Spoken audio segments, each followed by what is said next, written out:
Hello అండి. ఈరోజు చాలా టైం వేస్ట్ చేశానండి. పక్కింటి ఆవిడతో మాట్లాడుతూ అసలు టైమే తెలియలేదు. చూస్తే 12:45 అవుతుంది. 15 మినిట్సే ఉంది. 15 మినిట్స్‌లో అయిపోవాలంటే ఏం కర్రీ చేయాలి? సరే కదా అని ఫ్రిడ్జ్‌లో చూస్తే సొరకాయ ఉంది. సొరకాయ టమాటా కూర చేస్తే తింటారా? అబ్బా! సొరకాయ అంటారు.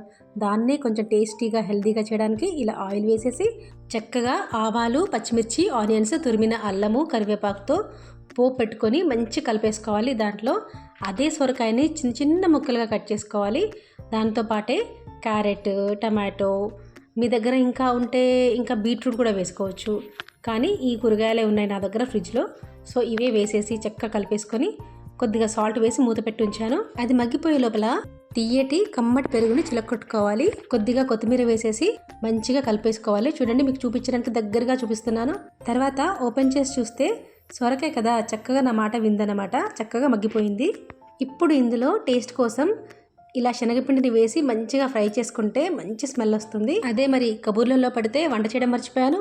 మీతో మాట్లాడుతూ పోపులో పసుపు వేయడం కూడా మర్చిపోయాను.